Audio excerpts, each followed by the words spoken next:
This is arguably the most talked about show of the year, but not for the right reasons. This has been described as torture by Rolling Stone.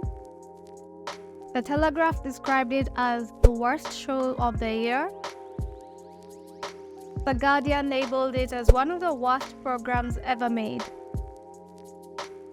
These are just a few examples, but these statements only scratch the surface of the extensive backlash that this show has received. At first, the Idol wasn't even on my radar, but with such intense criticism, you can't help but get curious.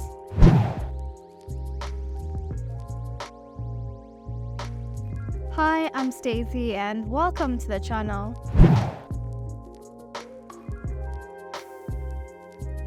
The Idol is a HBO series created by Sam Levinson, who is a writer and producer. You may or may not recognize him, but his past projects are very successful. He is behind one of HBO's most successful shows, and that is Euphoria. Another creative mind behind this show is The Weeknd.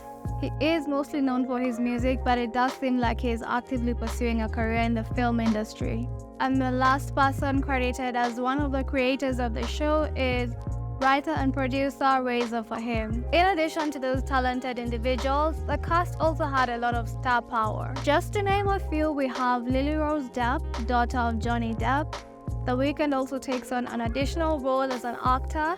And then we have singer Troye Sivan, and we also have pop star Jennie Kim from Blackpink. With such a promising team both behind the camera and in front of the camera, where did it all go wrong? Even before its debut, the Idol seemed to be plagued by a lot of negative speculative buzz. What seems to have set the alarm bells off is the departure of the director Amy Seymour. This abruptly happened despite about 80% of the show being complete. There have been claims that this was partly due to The Weeknd, who is also the co-creator of the show, feeling like things were leaning too much towards a feminine perspective. Originally, this show was meant to be written from a female perspective, exploring the entertainment industry and the twisted things that people in this industry encounter and have to deal with. After watching the show, a female perspective would have significantly helped, because what was officially released seemed to have been written solely for the male gaze. If the cast and the crew for the Idol thought that they had problems then, they couldn't have seen what was about to come. The director leaving was just the beginning of their problems. Later on, Rolling Stone released an investigative report titled The Idol: How HBO's next Euphoria Became Twisted Torture. So much was divulged in that article, including allegations of a toxic work environment and the inclusion of disturbing scenes simply for the shock factor and nothing else. All this happened before the show had even aired, but finally it did air at the Cannes Film Festival. Additionally, a press conference was also held where Sam Levinson commented on the Rolling Stone article, denying any truth to the allegations mentioned, and he also went ahead to declare the show to be one of the biggest shows of the year. It just felt completely foreign to me. When my wife read me the article, I looked at her and I just said, I think we're about to have the biggest show of the summer. It is also worth noting that some of the cast members reiterated that their experience creating this show was all positive. A little sad and disheartening to see mean, false things said about somebody that you really care about and that you know is not like that. And it wasn't reflective at all of my experience shooting the show. Watching the press conference, you could see the vision they had in mind and what they were trying to create. And it was also so evident how passionate they felt about this project. But the shallowness of the script, especially when tackling such heavy topics, paired with a constant portrayal of unnecessary disturbing adult scenes, completely overshadowed what they were trying to do. We're looking more at how the world perceives a pop star and the pressure that it puts on that individual. In the end, it seemed like they took the dark sides of the entertainment industry, and instead of highlighting and criticizing them, they were glorifying them. And that seemed to be the overall sentiment shared among critics. After the Cannes Film Festival, most reviews that came out were negative, and the only positive aspects that were highlighted were the cinematography of the show and the fashion in the show. So, is the Idol that bad? Let's watch it. The first episode starts off with our main character Jocelyn at a photo shoot. Okay, all set. Give me one of those laughs again, Joss. Great, yeah. Jocelyn, played by Lily Rose Depp, is a pop star trying to make a comeback in the industry. She fell off after having a breakdown due to losing her mom to cancer. In the first scene, we see her capabilities as an artist. She is able to showcase a diverse range of emotions on command. The first were okay, but when she was told to be emotional and cry, that was spot on. And now emotional.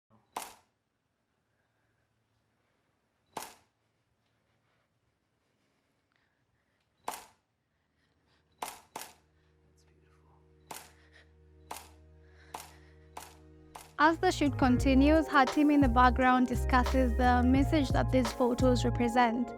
And that is where the dialogue starts to get a tiny bit disturbing. But what is the image saying? That she's young, beautiful, and damaged. And not damaged. She had problems that she overcame beautifully. Okay, the robe, the hospital wristband. I mean, are we romanticizing mental illness? Absolutely. The whole idea is that a woman like Jocelyn can only be with your average guy if she has mental health problems. And that is what makes mental health sexy.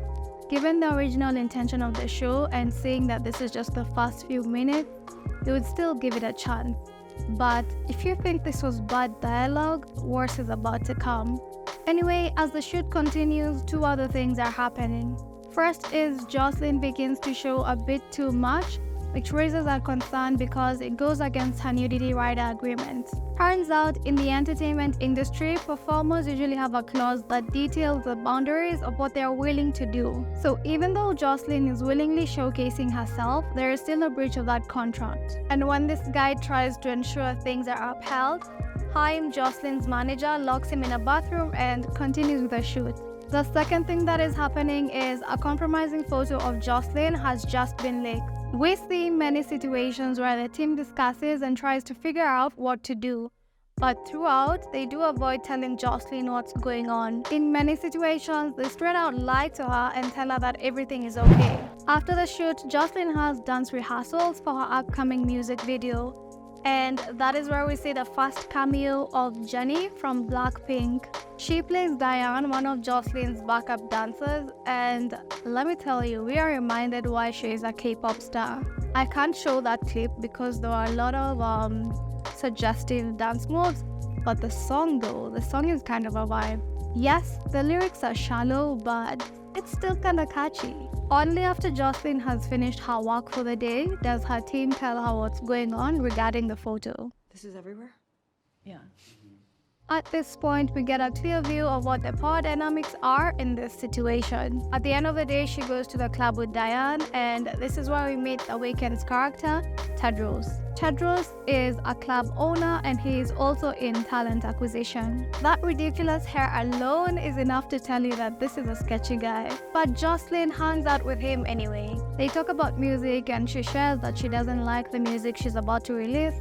And Tedros gives what may seem like a straightforward and honest answer. And this does leave an impression on her, understandably so, because most people around her don't tell her the truth. The next day she talks to Leia, her best friend, who also happens to be her personal assistant. She tries to get Leia's honest opinion about the song, but Leia goes so overboard with the praise that you can tell it's not genuine.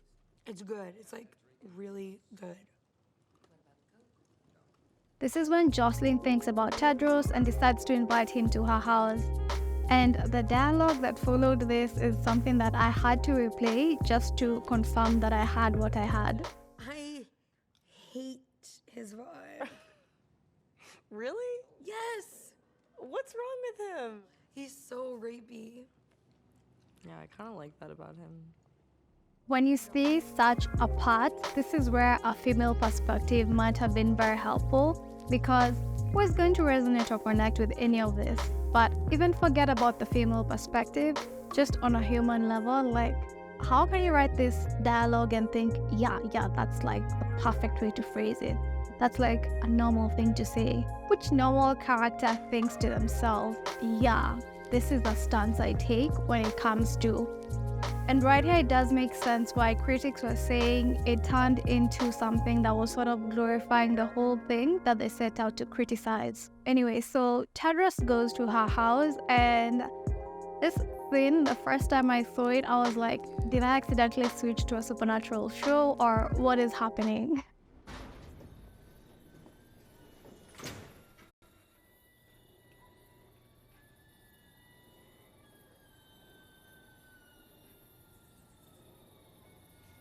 I kid you not, the first thing that went through my mind is this a Dracula show, or like, what is happening? Is this turning into a supernatural show? Then during the press conference, The Weeknd mentioned that part of his inspiration for the character Tedros was Dracula, and I was like, oh, okay, now it makes sense.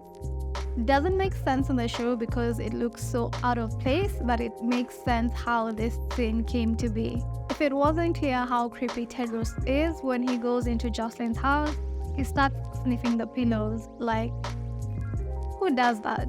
But also, wouldn't it make more sense to be smelling like a sleeping pillow in the bedroom, or like smelling somebody's clothes? Because this is like a pillow in the living room. I highly doubt it smells of anything other than maybe detergent.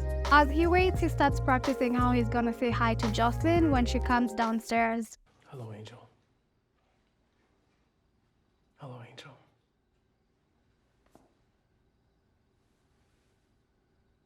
Hello, Angel.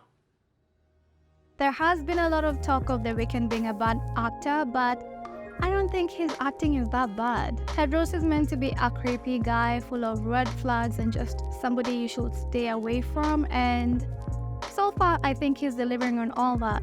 Jocelyn finally meets him and the conversation goes back to her music, so she takes him to her studio to play her new song. At this point, some weird stuff happens, and it honestly feels like it was simply put there because of the shock factor and not to add anything to the story. I get it, Tedros is a bad guy, he has bad intentions, but all that was unnecessary. And that is the end of episode 1.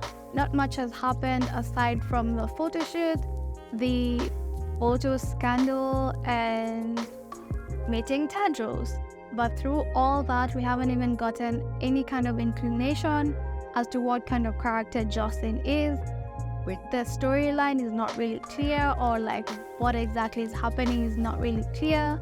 All I've seen is a lot of scenes that are shocking, seemingly just for the sake of being shocking. Sam Levinson said he knew that they were creating a provocative show. True to his words, the show is a very provocative show, but it seems like most of those scenes are just there for the shock factor, and they don't necessarily aid in telling the story, or whatever the story is meant to be, they don't help in making it more clear. There are also a bunch of scenes that could have been removed and the story wouldn't have been affected in any way, which does mean they were just there for, who knows, meeting the lengthy period of this episode, or just for the sake of showcasing unnecessary nudity. For example, Jocelyn is shown waking up and taking coffee a lot of times, and I think it was unnecessary in terms of fulfilling the story or creating a cohesive story. Also, the scene where she went home after the club, sure, it made sense that she was thinking of Tedros, so she did what she did, which I cannot show here, but there was no reason for that scene to be like a whole minute long. It could have been 2 seconds and the point would have hit home. So again, that just reinforces how some of the things that were showcased were there for the shock factor, and honestly, I think for the male gaze. Lastly, tackling such heavy topics such as mental health and consent, I think this should be done with a lot of care, and it honestly seems like the writing was very carefree. It did seem like the dialogue was trying to get content that would be trendy or maybe a hot topic that was talked about. Although the dialogue wasn't the best, in addition to great cinematography, I do think the acting was also solid. At the end of the episode, the story doesn't really reveal who the characters are and how they think and why they do the things they do. But despite that, I still like the portrayal of Jocelyn by Lily Rose Depp. And in general, I do think all the actors did a good job at portraying their characters. So in addition to the great cinematography, for me, I would say that also the acting was nice in my opinion. And of course, the only other positive they've gotten is that the fashion was nice. And that is the end of my review of Season 1, Episode 1 of The Idol.